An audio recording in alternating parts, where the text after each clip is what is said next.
So we are going to, our next section of our day together The light's just in my eyes. is providing an opportunity for us to listen to students at Green River College and their experiences. Nicole is going to be having conversations with our students. There will be opportunity for you to ask questions after the conversations that they've planned, and thank you all for being here. Thank you all. So there will be opportunity for question and answer after, and I'm handing it over to Dr. Mason. So I'm really excited about this part of the discussion, and again, it's part of when we were thinking about the day in the morning, really wanted to focus on lived experiences and really have an opportunity to hear from the students. And so let me see, I think I have everybody's name. That's David, that is Nicole, like Nicole, Daniel, Vanessa, Gustavo, Fatima, and Ann. Yay! So we're going to start off by doing a brief round of introductions. And Vanessa's going to start us off. So can you tell us a little bit about yourself and perhaps something that people might not know from just looking at you? I'm Vanessa. I'm 32 years old. I am a wife. I'm a caregiver. I have 4 children, 12, 14, and 2 under 3. So being here is definitely a task for me. That's it. Thank you. Hi, everyone.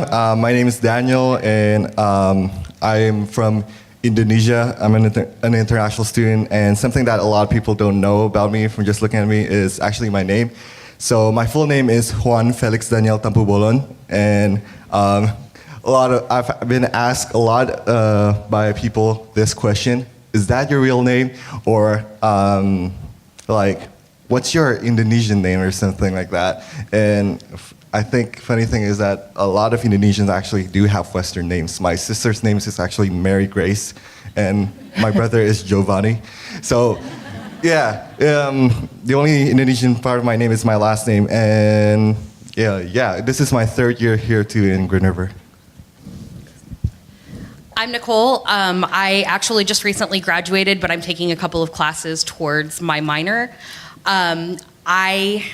Something that a lot of people probably don't know about me just by looking. I am a mom for a good portion of my degree. I was a single mother, and I am part of the LGBTQ community.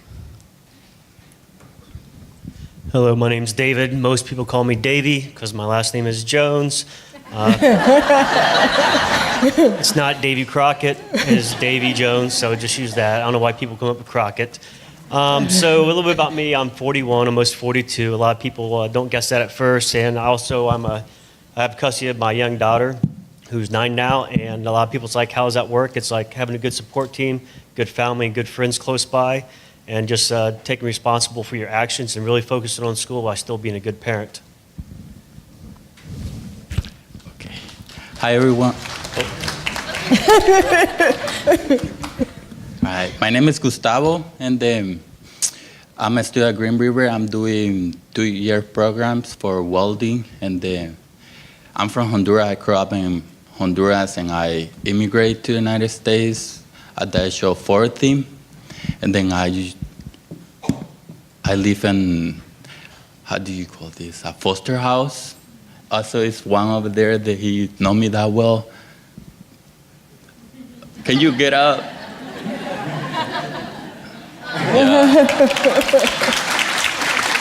And I live with a foster parents right now, and that's pretty much.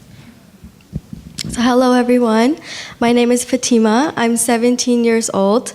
I'm a Running Start student here, 2nd year, senior year of high school.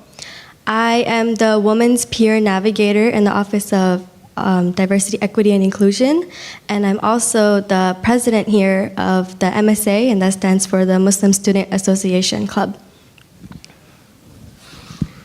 Hi everyone, my name is Anne. I am also a second-year Running Start student. I'm in my senior year of high school. I work alongside Fatima and Gustavo in the ODI office. I'm the LGBT peer navigator. One thing you might not be able to tell just by looking at me, or maybe you can, is I'm a Latinx person. My mom was born and raised in Tijuana, and I'm a first-generation college student.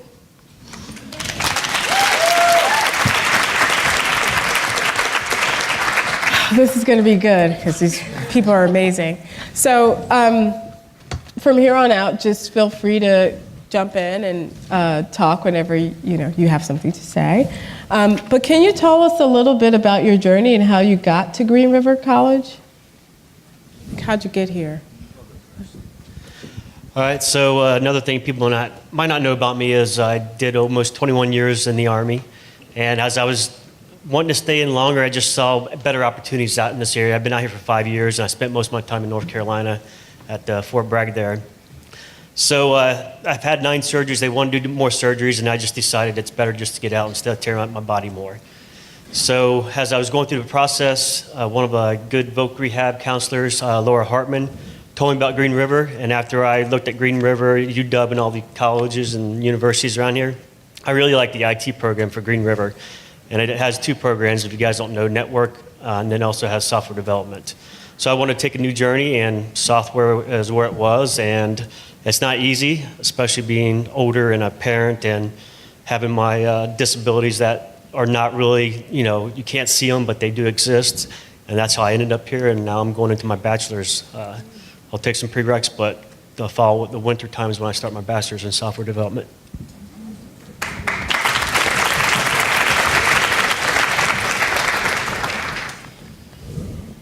Anybody else? Tell us how you got here. So I didn't, my journey here starts like 14 years ago when I was pregnant, and I decided I wanted to get my GED because they told me that it would take me until I was 21 to graduate, and I needed to take care of my mom at the time. So I dropped out of school and got my GED. My goals in life were to be a mom, and I nailed that, like, whoop, I'm a mom. So now I have new goals. Like, I want to be a teacher. Having kids didn't make me dislike kids. So that's also good. When I work with kids, I feel rejuvenated. And so right after I had my son 3 years ago, I was like, I'm going to go back to school. So I signed up, and I went for all these classes, and then I came in, and I was breastfeeding my son. I was very emotional, so I'm crying, like, I don't know what to do. And thankfully, it was the education department where I got my first help with Leslie Kessler and Diana Holtz. And they kind of, sorry,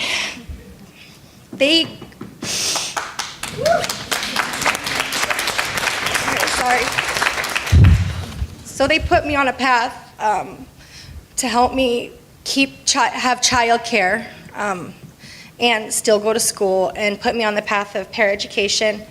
And halfway through my degree, I was like, I don't want to be the backup teacher. I want to be like the teacher. And I started struggling, so I started taking some core classes, and I had a psychology class that killed me, and I wanted to drop out of school. And I have ADD, and I didn't know that was a real disability until I started getting educated about education. And so I went to DSS, and they're like, you should check TRIO out. And I was like, yeah, I'll do that later. I should have done it sooner. And they kept encouraging me to do my core classes, which I decided I would wait till the end. Big mistake. I should listen to my advisors. They're good. So I changed my degree, and then I'm here now, and I have I got my associates in arts, and I graduated graduating with the class that just graduated, and I felt really unaccomplished at the time too, because I was graduating with a senior from high school. So I felt like, okay, she's just like graduating college and high school, like all in the same week. But I want to further my education, and now I'm working towards trying to get into the bachelor's in applied science and early education, because I changed my mind again, And I don't really want to jump into being a teacher. I do, but I don't know. So here I am 14 years later, I started this college with a 5th grade education. So having the teachers here to support me, that's my journey, part of it anyways. Thank you.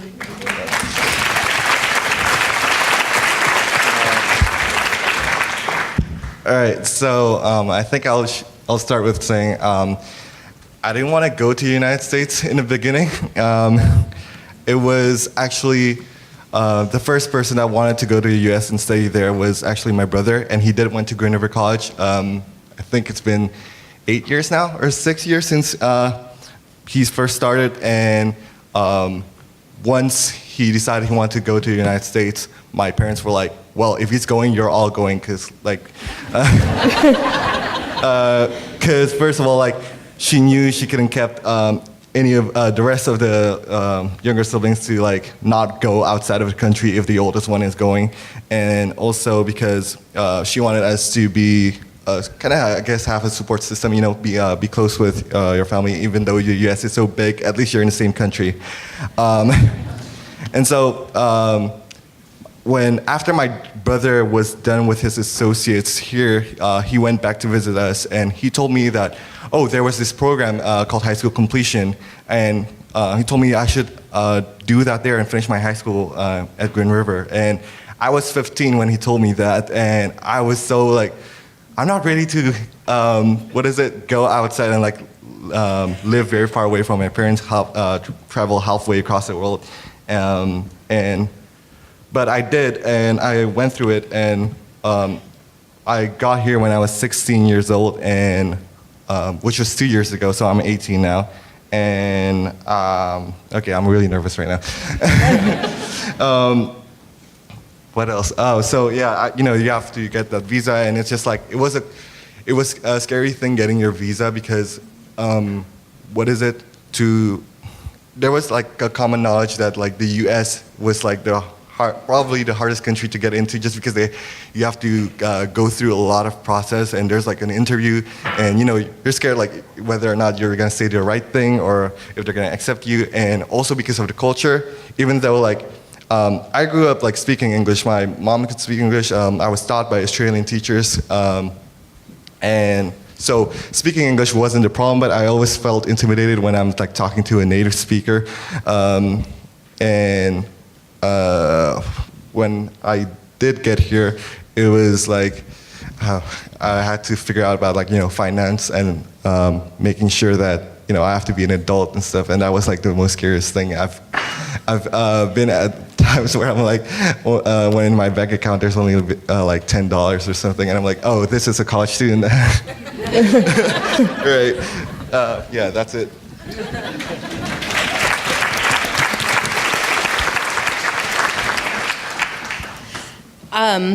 I worked for Walmart for 12 years before coming to Green River, and I was living paycheck to paycheck. Did not like my job, did not like my life. Finally got to the point where my boyfriend sat me down one day and was look, you just need to quit. You need to leave, you need to get out of there and find something else that you're more passionate about and that makes you happy. So I did. And then he fell down on the job and got injured, which landed us in the DSHS office asking for help. It was probably the most humbling experience of my life. Neither one of my parents had graduated from high school, and both of them had managed to support my brother and I through our entire childhoods with absolutely no assistance. So it was a difficult thing for me to do, but I did it. In DSHS, they basically told me that I was gonna have to either return to work at another retail establishment or another job that didn't require a skill set. And the other option that they gave me was to go back to school. So I made an appointment with Career and Advising, and I came in and I did a career assessment and started out in the medical office administration program.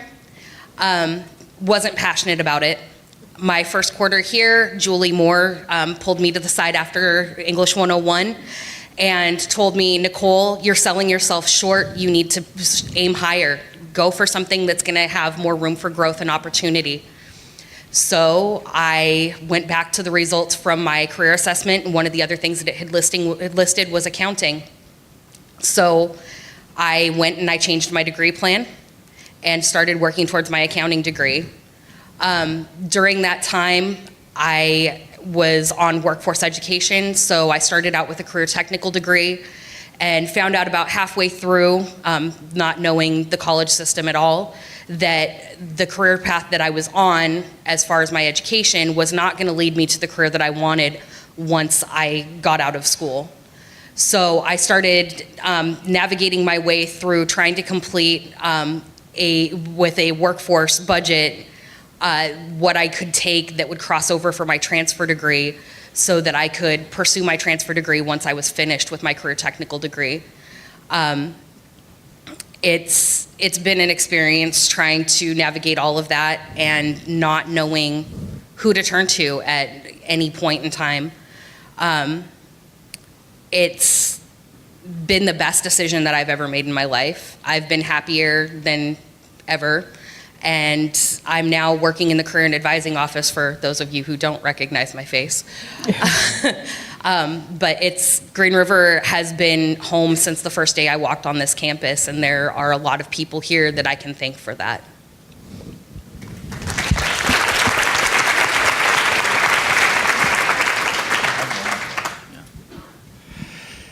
Yeah, so there was before graduate, I didn't know where I want to go, because when I was in high school, I want to do was playing soccer. That was all about. And then, I didn't got good grades to go to university or move on. And then Tacoma Community College gave me opportunity to play up there, but I was like, no, it's too far. And in that time, I got a 99 Passat. I'm like, I'm not trying to kill my car, you know? And I just got a full-time job, and then I'm like, I didn't know, so I'm like, I'm just gonna go from Green River, and I start applying here, doing the test and everything. And then, I start taking under 100 classes level, and then I took 2 quarters learning my skill in English and more in math and everything. And then, I decided to go for welding. And then I'm like, now what, just gonna go there. And I was doing full-time job and then going to school. But I'm like, no, I'm killing myself, just going to work 9 hours and then waking up. And then I got really tired. And mom was like, my foster mom was like, you know what, you just stop doing what you're doing, get a part-time job. And I'm like, I don't want a part-time job, I want money. She's like, it's the best ways to get money, And she's like, all right, then I want to play soccer. So I start going to the gym here. Then I would start asking, and they were like, Jennifer, she worked there, and they're like, yeah, you can join, but they don't have a soccer team. So I'm like, okay, let me see. And they're like, no, that's just for fun. I'm like, I don't play just for fun. I'm serious. And then I started enjoying them. And then after I went to the ODI, I met Elizabeth, and then she was like, I start talking about life, how to move on and all that. And then I'm like, yeah, you're right, And she's like, you should get a part-time job here. I'm like, no, what am I gonna be doing? She's like, and then I keep going, and she was, keep trying. And I'm like, I talked to my mom, like, the school's offered me a part-time job. She's like, you've been working with your hands. Now think knowledge, with your head. And I'm like, I like that. And then I'm like, and I came and I asked for the application, and then I do all the work, and then now, I didn't even know about this. I never expect talking in public around all these people. And then I'm like, And now I'm playing soccer, and then I'm transitional students for a peer navigator, working with students. So I'm really happy right now. And then, I feel like working full-time job is just killing yourself, and I'm doing both teams. Yeah, so that's pretty much. What about us?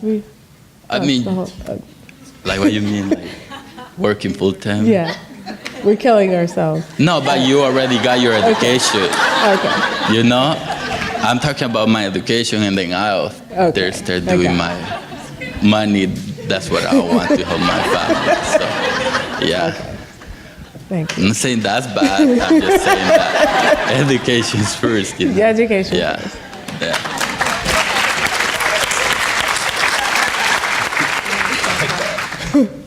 Okay, so my journey started here last year at Green River College. I was actually in the cafeteria keeping to myself, and then Marwa came with Sama and handed me a flyer to MSA. And so that was like my opening to becoming more social. I always kept to myself, and then she offered me a job here, and then I filled it out, and I got really active, and I started coming into the office of ODI every single day, talking to them, and that kind of made me who I am today as well. And also, yeah, that was my start here, and I hope to finish here with my AA degree, and then I have to move to Florida, sadly, but that's how I started here, and that's probably how it's gonna end. So, yeah, thank you.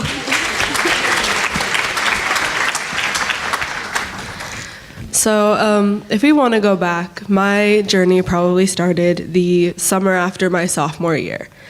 I had just finished in a program called K-12, which is an online school.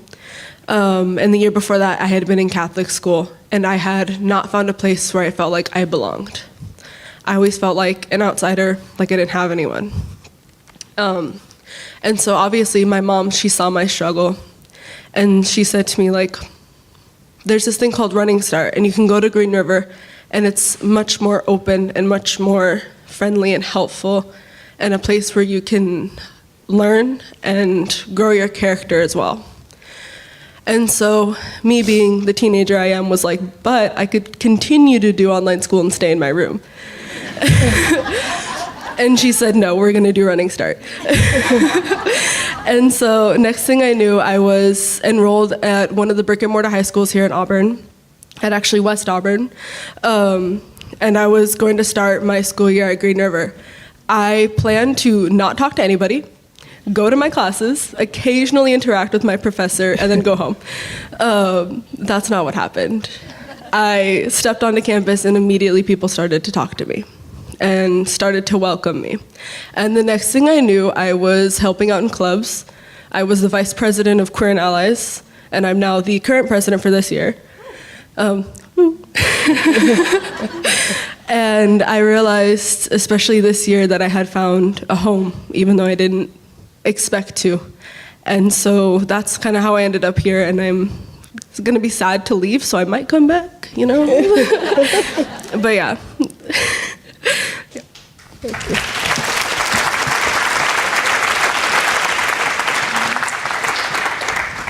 So, Vanessa and David, you talked about being parents. And so could you talk about the kinds of supports, and David, you mentioned a little bit about it, the kind of supports that you need, or the kind of supports that have made a difference in terms of moving you towards your goal and obtaining your degree? So like I said, when I first came here, I was kind of a mess. I just jumped in and was like, I'm going to do this, and then got redirected. And there was a point where I changed what I was going to do, and they said I was going to lose my childcare. In order for me to come to school, my children need to be in daycare. The reason I'm coming to school is so that I can be home with my kids. So this is horrible for me. My first two kids had me 24/7, and my two little ones don't get to see me as often because I'm here at school, so that I can be there for them. Any case, I had to put them in daycare, and I was going to lose my daycare, and I was like, that was my first time. I'm dropping out of school. I don't know what to do. I can't do school without childcare. And I went into the WorkSource office, and Amanda Thomas help me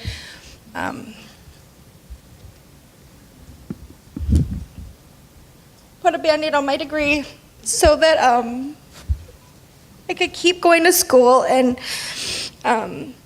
get my financial help, because I'm not a single mom. I'm a wife, and my husband works, but we still can't make ends meet. We're like 3 times below the poverty level, and so childcare is kind of crucial for me to be here. And excuse me. Anyways, if I didn't have that assistance, I wouldn't be here today. And I mean, they're still working with me so that I can try to further my education and not leave Green River, because it is really hard for me to travel. I don't get the opportunities. I don't get to say, oh, I'm going to try to get into a bigger college and travel because I have a family. So Auburn's like it. Like, I got to find my schools here. Like, there's, like, even traveling to Tacoma is hard for me. So anyways, childcare and WorkSource has been like huge in that, for at least for my children. And excuse me, that.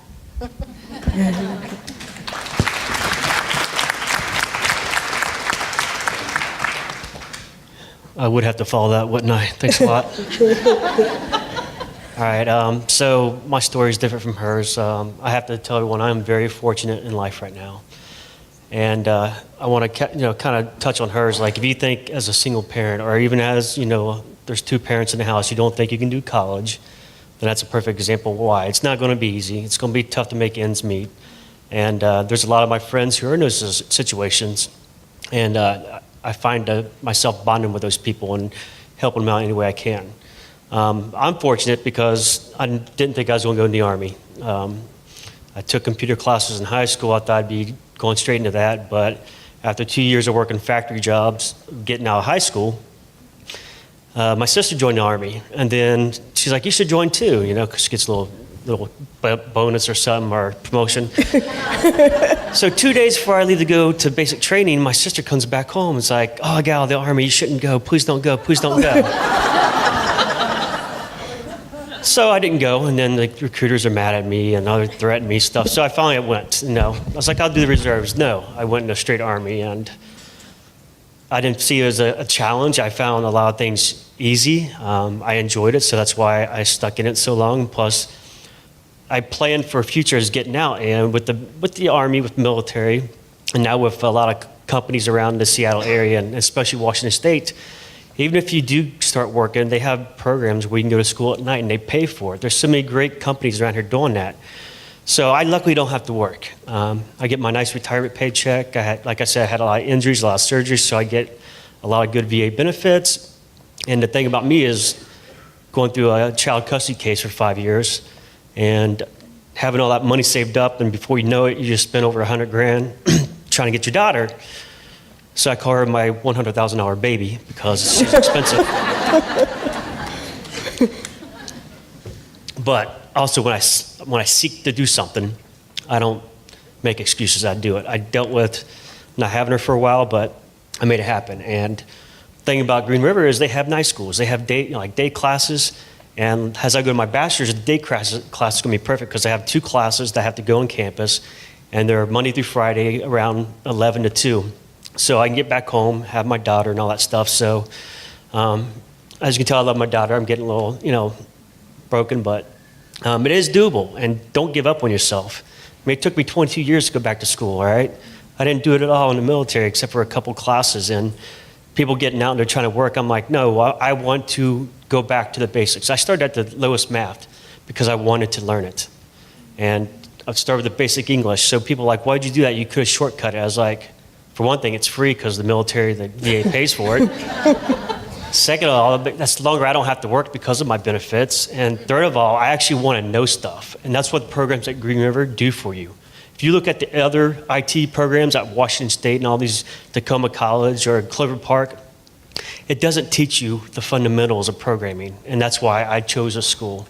And that's how I'm able to manage things, because I'm able to choose my classes, whether it's night or day. And Green River does a great way of opening those opportunities to you.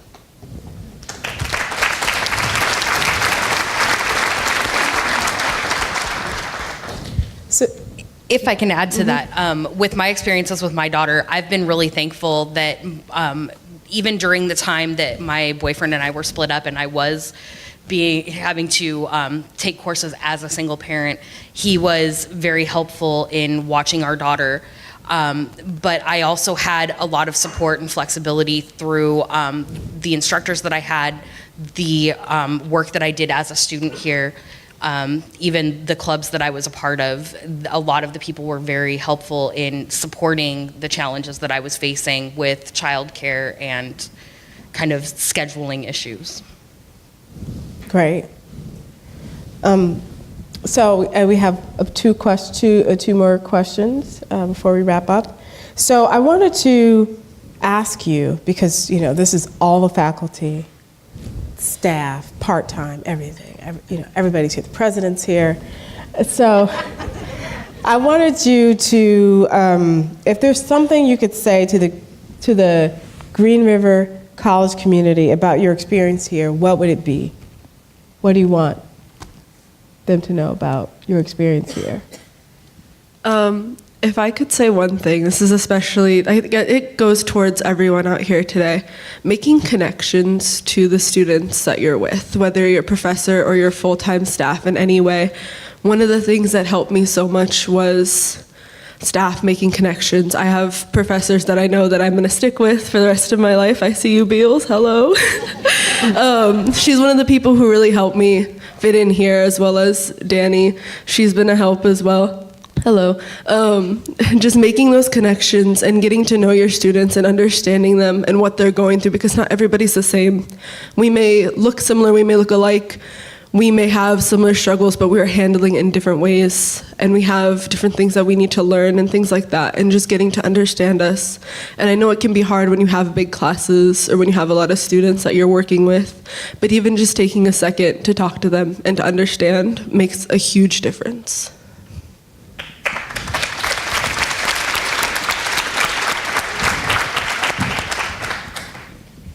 Wait, can you repeat the question?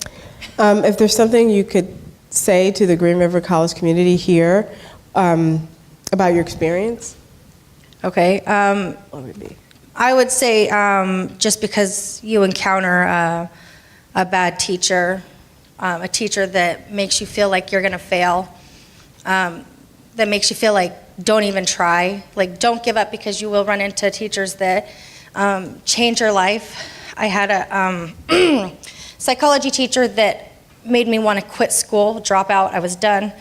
So when I had to retake psychology, I was like, nope, I'm not doing it. Like, I don't want to. I went on like Rate Your Professor, like try to find the teacher that's not going to like fail me, because I really struggle. And I found a teacher, Adam Wright, who made a huge difference in my life. I mean, I showed up to class every day. I did my work. I sat in the front of the class, and because I'm a mom and I had such a lot going on, I would fall asleep in his class, and which is really hard. I would wake up taking my notes, and I would fall asleep, and he was there. He was like, I understand, I've been a college student. He would encourage me, and when I couldn't make it into a test, he would give me the time to come in and make it up on my... He didn't let me take all the stuff that was stopping me from school. He helped, like, encourage me to keep going to school. And my math teachers and my science teachers I'm not big on math and science. It's not my thing. And unfortunately, it's what I'm really passionate about. And so that's going to make my job really hard, because I'm going to pursue that, geology and physics and math, and why? Like, it's really hard. I don't know why I'm choosing it. Like, I just choose like an easier route. But because I had teachers that were passionate about how they teach, Miss Shaw and Jamie Tomlinson and, huge, Rochelle. I mean, during summer, I was finishing up my math, and I had a teacher who retired that came in to visit her, and she checked up on me, like, hey, how are you doing? Like, you're doing it. Like, you can do this. Like, little cheerleaders, like, they don't have to do that. But I mean, I've had teachers that are the exact opposite. And if I would have gone into this, just thinking about the teachers that have ruined my idea of school, I wouldn't have finished. And I mean, it's inspirational teachers like that or helping shape the person I want to be and the kind of teacher I want to be. So, excuse me. That is what I would say. Don't let one bad teacher stop you from finishing what you're going to do, because not all the teachers are bad. And in fact, most of my teachers have been inspirational. There's only been one or two that have really just, like, wow, that's a rotten egg right there. No, nobody here. Nobody here. Even if they were, I wouldn't say who they were. All right, so I'll say a few stuff. So when I first came here, I was actually a design major. I really love art and everything about art, visual and performing. But because just growing up, my parents were like, I wanted to be a painter and when I was like 5 years old, and my parents was just so mad when I said that, and they were like, no, you're like, do you know what they make for a living? But like, in the end, we were able to came to a decision that, we'll do design, because I still love art. But I didn't actually stick with design. I still love art, but actually when I first came here, I thought I was like set, but I started taking math classes, and I got really interested in math classes that I actually really enjoyed it. It's not it's always a struggle for me to understand math, but for some reason I love it so much that I just switched my major to computer science because I thought it was really cool. Well, it's sort of different, but it was because teachers like Adriana Mendoza or Michelle Wallace, they were such great teachers. They really inspired me to learn more about math, learn about what chaos theory is and stuff. And also I had, it's been a roller coaster because I've had, in my life, I wasn't that great of a student when I was in high school. My parents weren't that strict with my grades when I was in high school, so I didn't try as much. But I used to fail chemistry. Then I took Dr. D's class just this past summer and was like, oh my God, this is worse. I didn't understand at all about balancing equations and stuff, and I had to catch up on that. And then I also took Madame Lisa Luengo's French class. I took 3 French classes with her because I just love how she teaches so much. She listens to the students and always asks, oh, what can I do differently? Or what do you guys want to do and stuff like that.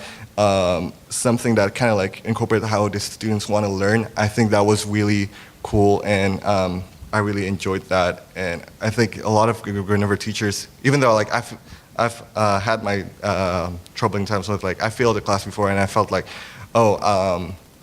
it's college really for me, but again, what Vanessa said, don't let a few teachers or few classes get you down. There's always better teachers. Maybe that teacher didn't work with your teaching style or something, but always just again, the connecting with students is important, because then you get to understand how what they need in terms of how their learning style is, and just maybe something in life that they probably need. Yeah.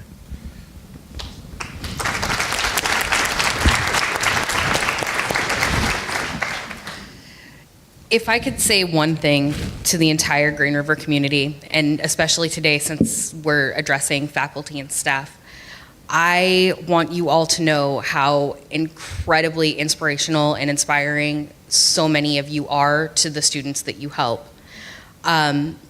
A lot of the decisions that I've made as a student here have been as a result of particular faculty members.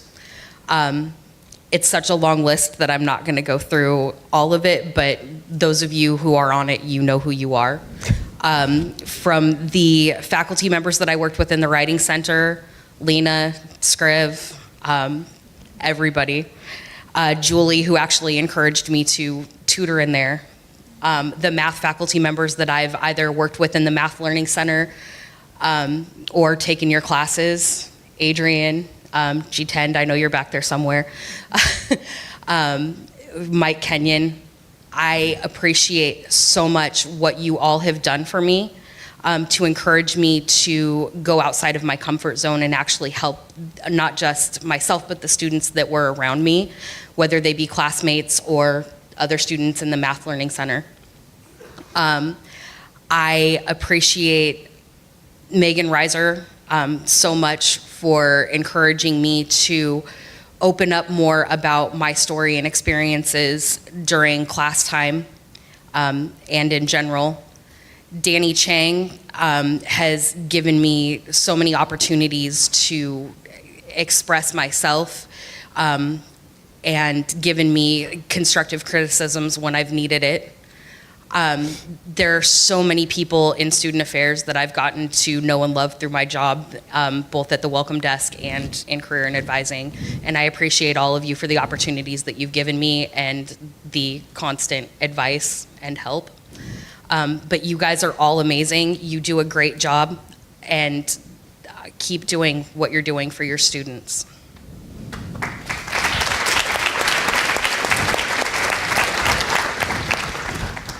So All going right, off, since you talking. Oh, sorry. this will be short. Going off of what Nicole said, I also wanted to add that the faculty, staff, teachers, if you work here, you guys are very, very, very welcoming. I've never had any bad experience with any of my professors or any faculty, staff. So you guys are very sweet and also very inspiring as well. And I look forward to meeting a lot of you and getting to know you and taking some of your classes. So I just wanted to say thank you for doing you.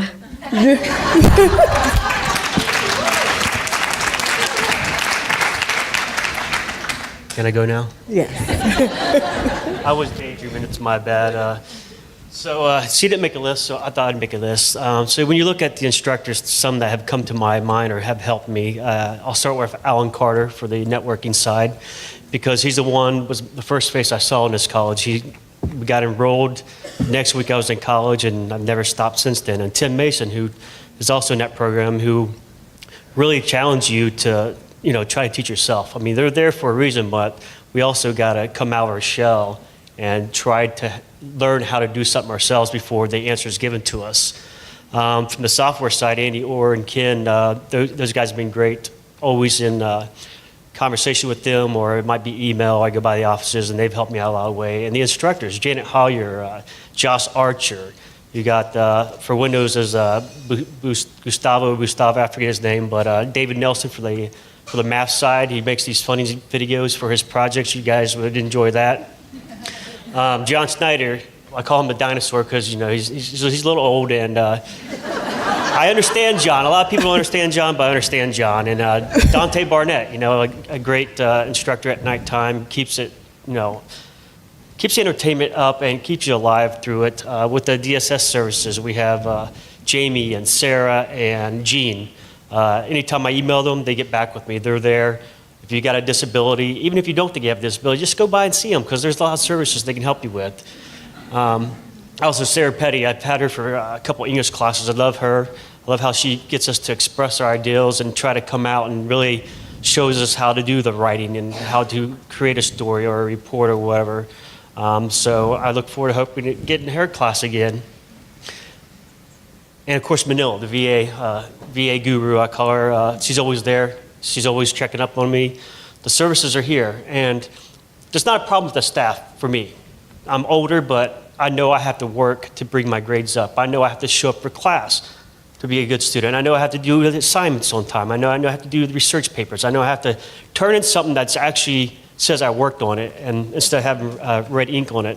So my thing for the students is, we come from all walks of life, right? Whether you're LGBTQ, whether you're from a different country, you might not speak English properly, you might be disabled, you might not be the best looking in the person in the school, it doesn't matter. Hopefully that's not me, but and you just got to take yourself serious. That means going to every class, emergencies happens, putting your 100% into it, all right? People say 110%, but I don't get it. Maybe David Nelson can tell me how that 110% works, because I can just do 100%, that's it. So students, reach out to a fellow student. I try to help so many people and try to talk to total strangers, and they're kind of caught off guard. You know, maybe they think I have, you know, some kind of crush on them or whatever. It's not. I truly like to help people. And take your classes seriously. You know, while you're on your cell phones, get off your cell phones. Quit looking at Instagram, Facebook, on the computer. And the only thing I recommend for the instructors is, you know, help the students out a little bit more with that. There's huge distractions in the classes with people talking above a whisper, people just making noise, people on their phones, not paying attention. And for me, with someone that has issues like that of actions going around me, it's a huge distraction. It affects my work. It affects me trying to engage because a lot of people are just talking, and it just gets my, you know, I'm just not used to that. I've been trying to work on that. So take the school serious, trust your instructors, and imagine there's one of you, but, you know, there's one instructor for you, but there's many students for instructors. So the emails, 24 hours, 48 hours, expect that. You know, you're not the center of the universe, all right? I might be, but you're not, just saying. But that's all I got to say is I love the school, and that's why I'm going to my bachelor's program here. And you got to put in your 100%, and the teacher will meet yours, all right? Just trust them.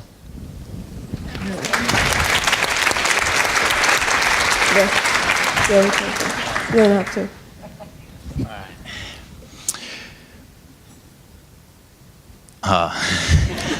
I don't know, the way I'm just being here for the teacher I'm being working with, I don't know, I come here and they just, with a smile on their face, I'm just like, wow, that's cool, you know?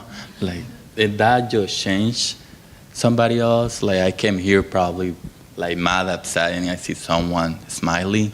Or, like, they ask, like, how your day been doing, you know? Like, I feel that's really great. Other thing I want to say, thing I see a lot in other schools, is that you already have the job, you're already a teacher, right? So just be humble. Don't be like, just because you're already here, you're gonna start looking people like, you know? Like, just be humble. I don't know, it's because I work a lot with the staff, and they always make me feel like I'm not doing my job. I'm here to like be part of you guys, to help. I don't know. I just like that way that everybody's smiling. Yeah.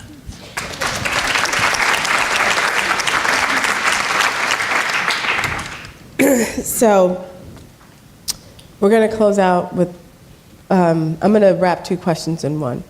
Right, did somebody? I'm going to wrap two questions in one. So I want to talk a little bit about where you see yourself in 3 to 5 years, and what are you looking forward to once you complete your studies at Green River College?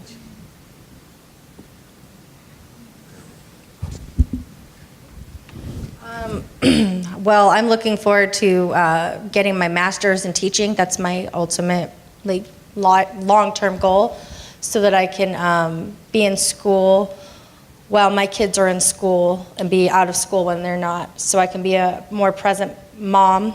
And education is my bread and butter. So, I mean, I'm going into debt right now with my student loans, but like, they can die with me. So, you know, like a little payment, like a house payment. I don't know. I chose education as, I want my kids to want more. I want my kids to do better. So if I can do it, they can do it. And because of that, my goal is, I see myself getting my master's in teaching. And I'm hoping right now, with the help of the teachers that I'm working with in TRIO and stuff, that I will be able to write a path that gets me there, because every time I try to do it on my own, I just miss it. Like, so I don't know, and hopefully I don't change my degree again, because I keep doing that, which is, I don't know, I'm back and forth. But I know it's kids, for sure. Like, I'm working with kids. I just don't know in what capacity yet. Yeah.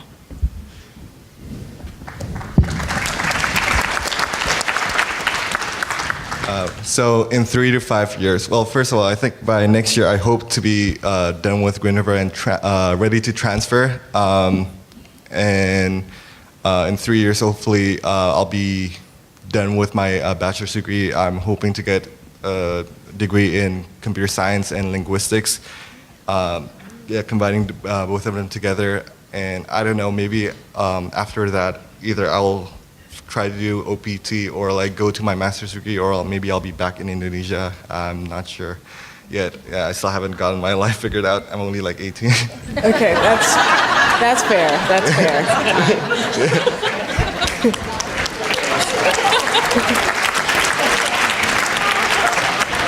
Don't worry, you've got time.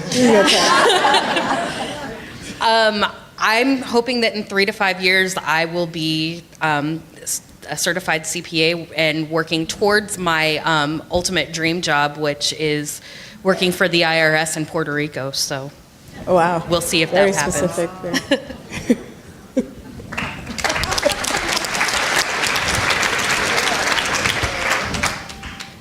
Well, in 3 to 5 years, I see myself working in the area. Hopefully, I finish the software development program. If not, I always have a backup plan.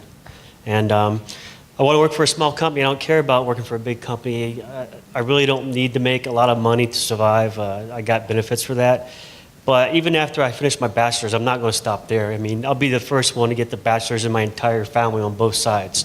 You know, I come from a poor family, poor area, but I'm setting an example for my daughter and for other people. Like you can get the degree, and I also know I need a degree, at least a bachelor's, to compete in the market out there. And if anyone tells you a degree is just a piece of paper, I used to say that all the time, but now I see the true worth of it, especially in the IT industry.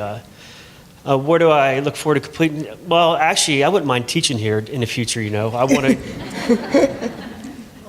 There's some good examples here, and the reason I want to is because I have taught before. I've ran classes in the military, so I try to assist students in the classes that I have. Not everyone shows up, but I give my part to try to give back. So I'd love to come back here in 10 years after working in the industry and teach. I'm going to work for my master's. I'm going to try to work for my doctorate. I just want to continue education because I ain't going to say who this person is, but one of the people in the news a lot. He's read over 7,000 or 8,000 books that he owns, and sometimes you read them twice. And people look at him as a true leader, and I know from reading, the best way to learn is read, you know? Read and practice it. So I would love to be a teacher in the future, whether it's at this college or whether it's at a high school or elementary school, because I think that's giving back also, is try to help people come up and maybe have a different way to get the message across to them.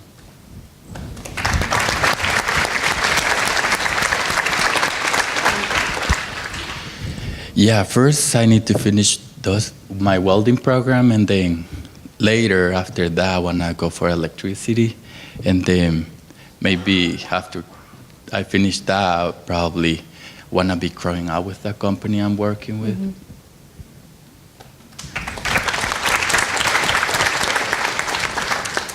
In 3 to 5 years, I'm gonna hope to be in Florida, working for a dental office, being a dental hygienist. So.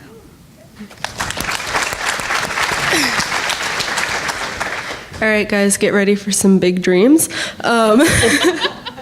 In 3 to 5 years, I hope to be working to getting my PhD. I want to be an English professor. All right, the English department. Right. I wonder what changed that. I used to want to go into animation. I was going to go to California. I was going to go to Cal Arts, get my degree in animation, and then I talked to somebody, and that all changed. And so I hope to be getting my PhD. I want to go to one of my dream schools, either Stanford or UC Berkeley. I got a reaction. Yes. But yeah, that's where I want to see myself, and I'm actually excited to work towards that because I really like reading and writing, and so why not make a career out of that?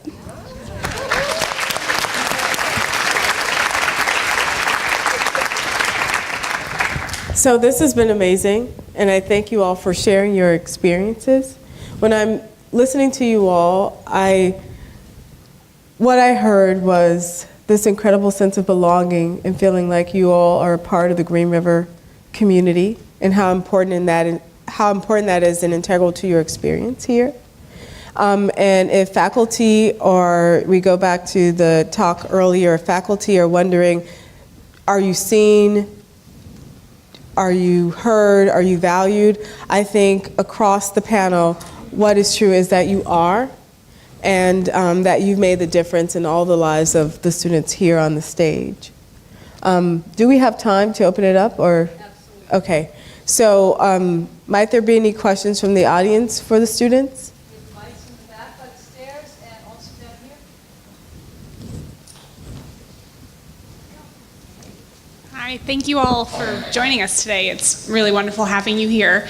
I was wondering if you could share a little bit, you've been very positive, and I don't want to speak for the audience, but I would love to know ways in which we might be able to make ourselves better and improve. So I'm wondering if you could share maybe the biggest barrier you've encountered either at the college or in the classroom. Thank you. All right, so I think this might be from being an international student. I think one of the biggest barriers is language, and I think all of us could agree on that. But also, for me, I think it was the same thing that I start with with the first question about like what people might not know about me and having it being my name. I think as an intern, a lot of students have had the experience of being asked like what your name is, or if you're from China, like, oh, what's your Chinese name or something. I mean, when you're asking what's your Chinese name, it's more like, to me, it's more lenient, and we're more accepting of that. But like sometimes I've heard some of my friends being asked or being kind of forced to have a Western name, and I don't think that's a good thing, because like, first of all,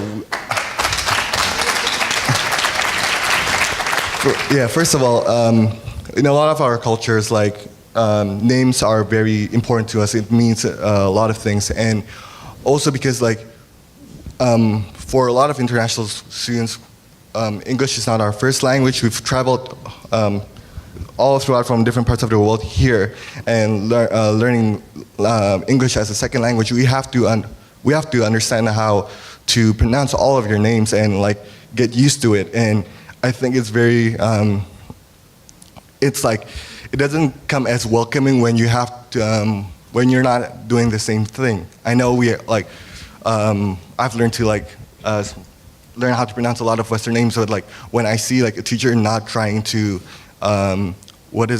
learn our names, even though like we know most of the time you'll butcher our names,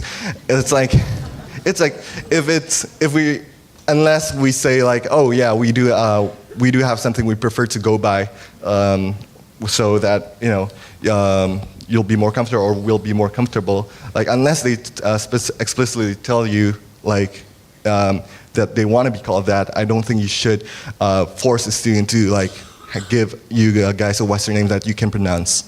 Yeah.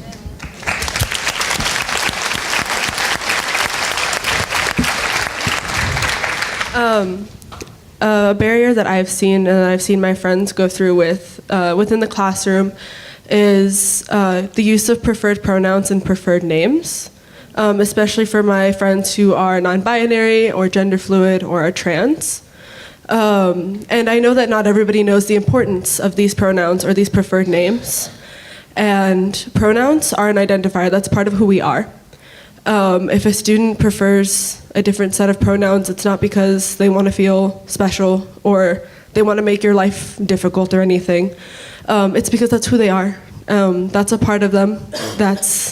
If they use they, them, that's theirs. That's how they see themselves. That's how they want the world to see themselves.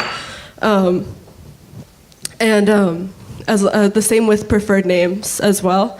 And so I would like to work with everyone to try and help cultivate that understanding, so that it's clear that it's not just trying to make things more complicated or have special snowflakes in your class. It's not that at all. It's part of who they are, and I'd love to work with everybody on that.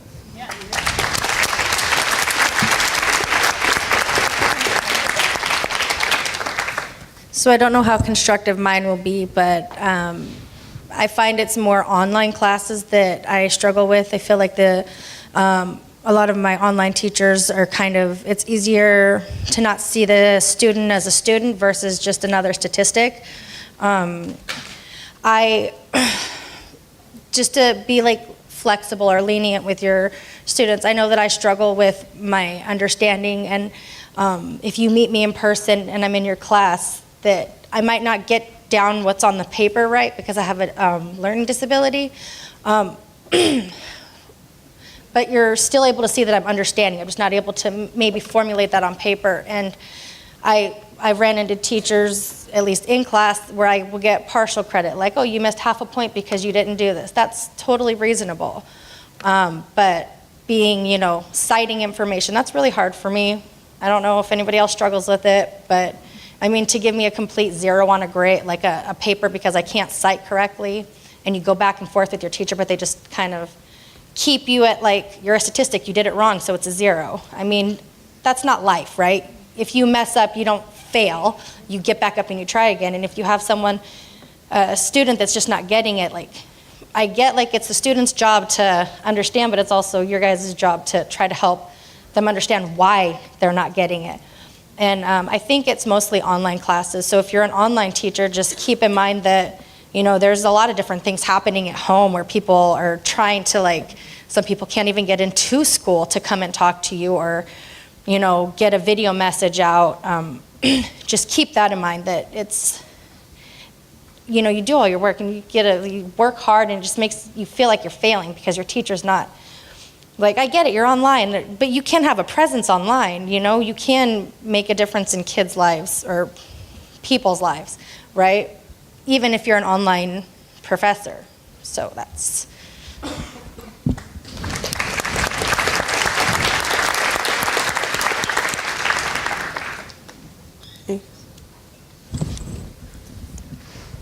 Trust me, it's going to be short. I know I've been kind of long, but so distractions, I've already touched that, and cell phones, and the instructor not controlling their students, That's the biggest factors I've seen in my time here. I know people are going to be late. That's fine. If you're constantly late, maybe the class isn't working out for you, but it's the younger people on their cell phones, even listening to music during class, having headphones in, stuff like that.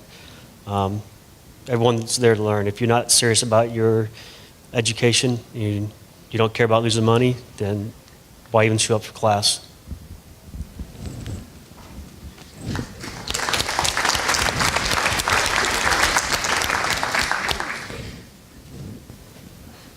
Well, in the interest of time, because I know, I'm between you and lunch. I'm hoping that some of the students can stay, or all of the students will be able to join us at lunchtime. So if some of you have not had an opportunity to ask a question that you would like, hopefully they can stay around. I know we can always find you later as well, but hopefully you can stay for lunch. I'd like to give everyone an opportunity to thank you for sharing your stories.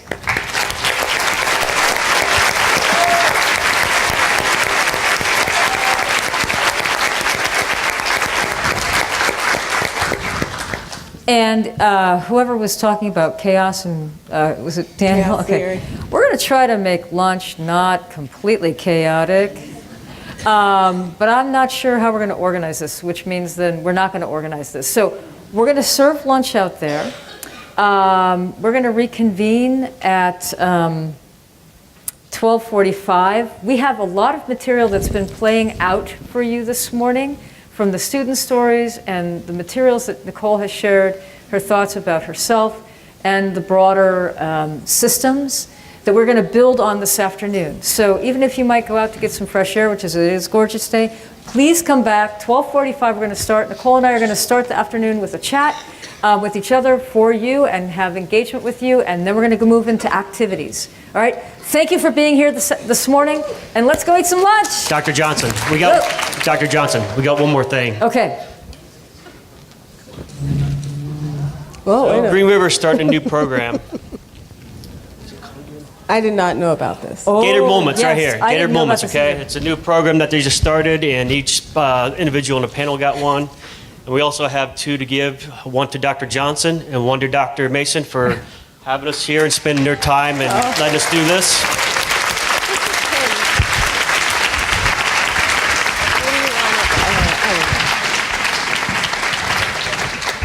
You're not going to pin me like they do in the Air Force, right? They want No, I'd like to take a pass on that. Sure. Real quick.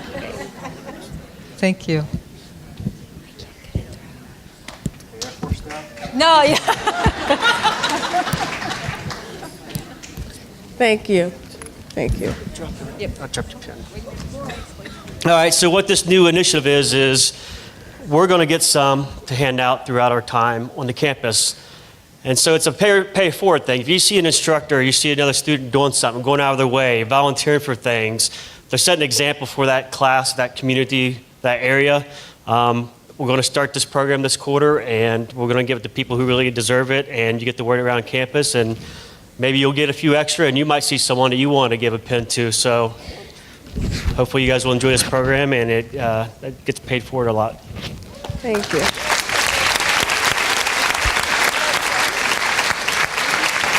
Thank you so much. Corlin Simmons, who's Corlin, you can't come and tell me what you just said and not help me. Come on. Come on. What's happening here? Okay. Lunch is ready, but because there's so many of you, we are going to release table by table so that we're not having 450 people standing out in the lobby waiting for lunch. It would have been fun. A team building activity, I suppose. Sorry, folks, that's Suhoon Tan, our Director of Conference Services. So, you start?